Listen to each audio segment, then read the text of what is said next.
Mr. Taichi Ono of a Toyota company from Japan, he went to US in early 20th century to learn from Ford car manufacturing company how to improve the productivity. But he was more impressed with the supermarkets of US.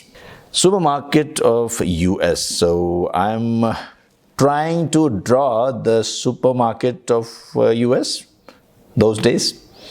So these are the shelves of a supermarket. This is the billing counter, and this is warehouse of a supermarket. One customer picks up an item. Let's say he picks up a toothpaste, bills at the counter and goes out. So one person sitting here, he observes the customer picking up an item and billing at the counter and going out. So he would give a signal to say another person here, signaling that one toothpaste has been sold. This signal will reach the person in the warehouse, and someone will pick up a toothpaste from the warehouse, and this item will be replaced again back on the shelf of the supermarket. Not only this, the person here in the warehouse will inform the factory, say the toothpaste producing factory, that one toothpaste has been sold. Oh, well, that's an exaggeration. He will not tell every time that one toothpaste has been sold, but maybe he will tell at the end of the day that so many toothpastes have been sold. And this factory will receive the information from many places in the city or maybe around the country, saying that yesterday 24,756 toothpastes were sold. So the factory will produce exactly the same quantity of the toothpastes next day. This is just-in-time production. So Mr. Taichi Uno, he got an idea and he said that I would implement the same concept in car manufacturing. And in fact, over the next 10 to 20 years, they did so, and they saved a lot of money by doing that. They implemented this end to end, not only within their organization, but also in suppliers' organization and suppliers' organizations too. When we talk about just-in-time production in Toyota, that doesn't mean that a customer comes to the showroom of Toyota, then the showroom manager calls up the Australian mining company asking for more steel to be mined because here is one customer who's asking for a car. That doesn't mean that. Let me explain this a little bit. So let's say here is one customer and he comes to the car showroom. So the showroom manager would, of course, give the customer a car and then ask the Toyota car manufacturing factory to replace this sold car. This is one piece at a time. Let's imagine that this is the Toyota car manufacturing factory and it has got, let us say, 4 workstations or 4 major steps. One step is painting the car. That's the last step. Another step is, let's say, fixing the engine. One more step is fitting the wheels. And maybe one more step is producing the body or frame of the car. So there are 4 workstations. As soon as the car is picked up by the customer, then the showroom will inform the previous step that I need a painted car or finished car. This painted car is given to the customer, and once that is done, this workstation will inform the previous step saying that I need an unpainted car fitted with the engines and wheels. This person will start painting the car after receiving that car, and so on and so forth. The signal given by this step is known as Kanban signal. It's a signal. It can be an email or it can be a card. The information moves backward, and this is known as pull. Customer is pulling the car. We are not pushing the car. Like we don't keep on producing. If the customer is not there, we don't produce. We will produce only when the customer arrives. But actually, that does not mean that we start producing when customer arrives at the showroom. No. Let us imagine a room filled with tennis balls. It is fully packed with tennis balls. Let's imagine there is a hole on the side wall on one side. There is a hole exactly of the size of tennis balls, and there is one more hole on this side wall which is exactly of the size of a tennis ball. What would happen if you insert one ball from this hole? This ball will produce a movement and another ball from the other side of the wall will go out. A person sitting outside the room, he might think that one ball was inserted from here and another ball, the same ball maybe, it went out. But that was not the same ball. What traveled was not the ball, but the movement. So the lean manager has to maintain the speed of the line. If there is more demand, lean manager will increase the speed of the line, and if there is less demand, the lean manager will reduce the speed of the line. Let us say the customer is arriving at a certain rate. Let us say 48 cars are being sold every day. So I would say this is the demand. Let us say we are working for 8 hours. So 8 hours is the available time, that is our available working time. So if I make it in minutes, it will be 60. So it will be 480 minutes. So the arrival rate of the customer and the pulse rate of the factory at which it should produce the cars should exactly match. This pulse rate is known as the takt time. Takt time is available time divided by the demand, which is here 480 minutes divided by 48 minutes, that equals to 10 minutes. So I should set the work at my station to be completed in every 10 minutes. In 10 minutes, I should paint the car. In 10 minutes, I should fix the engine. In 10 minutes, I should be able to fix the wheels. In 10 minutes, I should be able to make the frame or the structure of the car. If I do this work in 10 minutes each, there is no waiting time, there is no work in progress, and there is no inventory. And with no inventory, I can manufacture the car. All these things are theoretical in nature, but first understand the theory, then we'll talk about the practice. Takt time is the pulse rate. Takt time is a German or Danish word which means music meter. Music meter means, if you have seen in a musical orchestra, the music director has some stick in his hand, and when he moves the stick, then everyone listens, or rather everyone views and sees the music meter or the takt. Everyone follows the music director and his takt, and if they follow the takt, they will produce music. If they don't follow the takt, then they will produce noise. So if you want your process to produce music, you should follow the takt time. So takt time means every time, every process step should be completed in 10 minutes in this example. Now let us look at this workstation of fixing the wheels. Let us say it takes 20 minutes. Then what will happen? There will be work in process inventory here. There will be waiting time because now it is taking 20 minutes. The next step will wait for previous step to complete the job. So here, if this is 20 minutes, then you will put 2 workstations so that there is a flow established in the process, and that is our intention of establishing the flow. Let us take another example.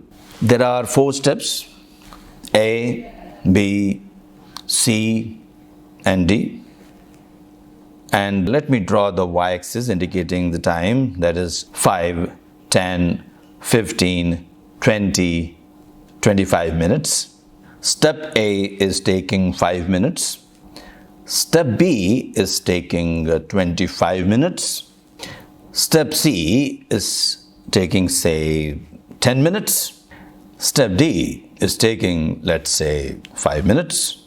So first I will identify the constraint. Here the constraint is step B. We call this as theory of constraint given by Goldratt. Goldratt has written a very good book called The Goal. In the book, he talks about theory of constraints. He describes how a production manager improved the productivity in his organization and solved lots of problems by using solutions from day-to-day life examples. So first, identify the constraint. So as I said, the bottleneck here is step number 2. Here you put all your efforts on reducing the non-value added activities only in B. Don't try to improve D and A, it's a waste of time. Now once we have done it, once we have reduced it to 20 minutes, let's say, here you have focused on all waste reduction in activity B, and now it has become 20 minutes. Now the total cycle time is 5 minutes plus 20 minutes plus 10 minutes plus 5 minutes, which is 40 minutes. Now let us look at this takt time. Please remember that the takt time is different from the cycle time. Takt time here is 10 minutes. It is the pulse rate. That means every 10 minutes a car should roll out of the factory. If that happens, that will match the demand and there would be no waiting time. The customer is not waiting and there is no work in process inventory.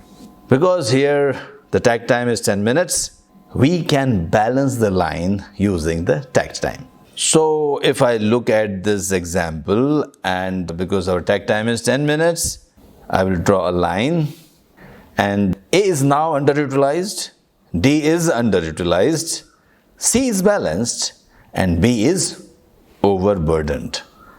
So what I need to do?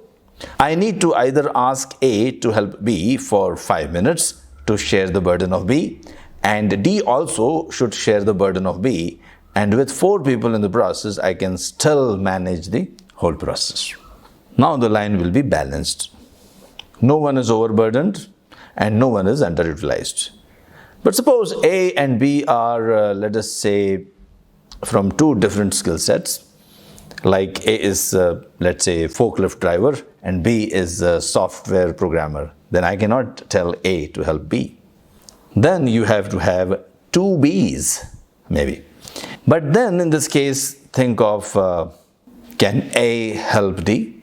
Can I take out D? So I put 2 Bs here and take out D and ask A to do B's work, or ask A to do D's work, and D can be utilized somewhere else. So ideal manpower can be obtained by dividing cycle time by takt time.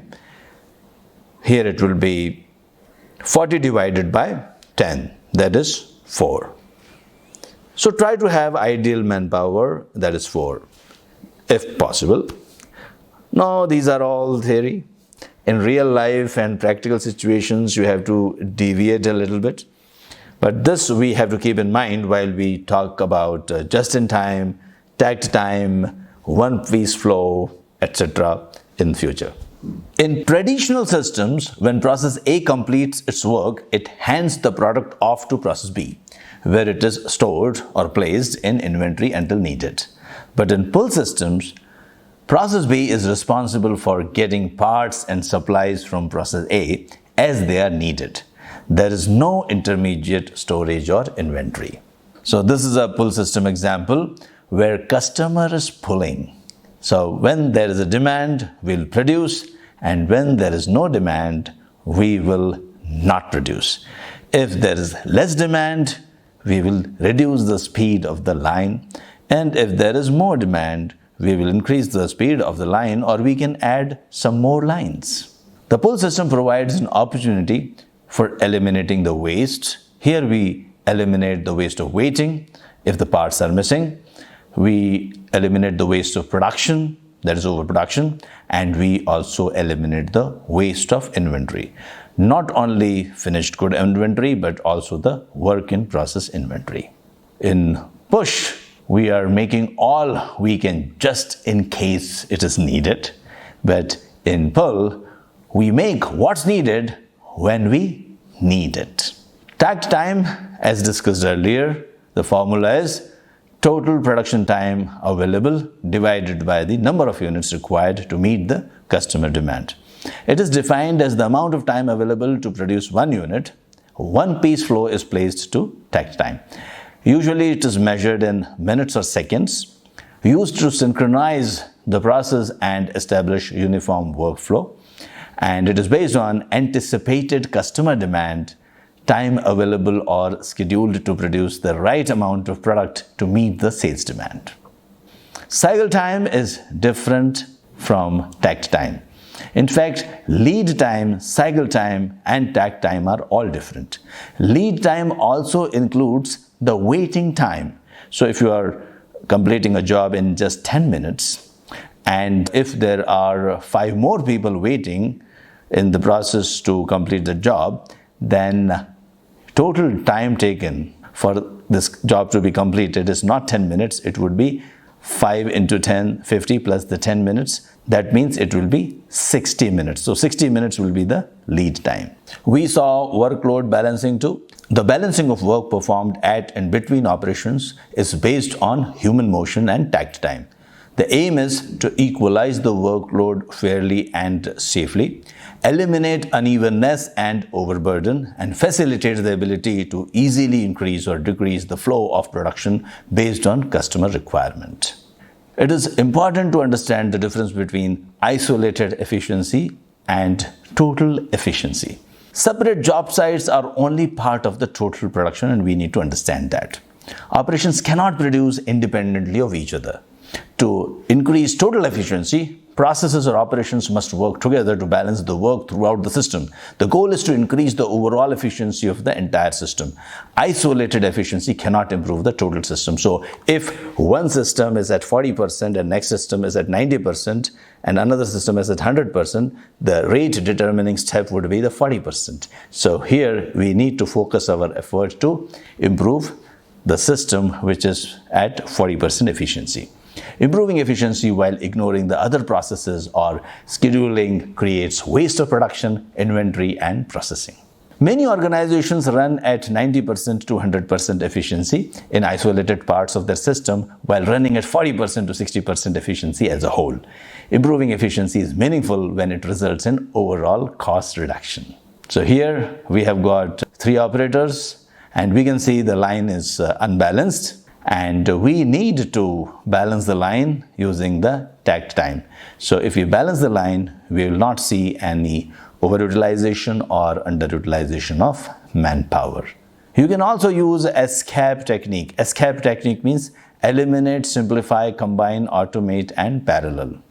Here in this case, you need to identify first all the process steps. Once you have identified all the process steps, then after that, you have to ask these 5 questions for each process step.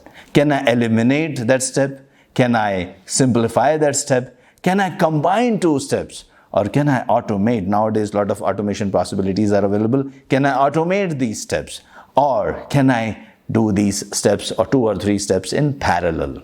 This is known as ESCAP technique. Sometimes some people add E also to that and make it escape technique. But E, error proofing, we have seen in separate module, that is mistake proofing. So we are not including E here. So ESCAP technique can really help you to quickly improve your process. So if you just do an ESCAP method on your existing process, you may come out with totally new process.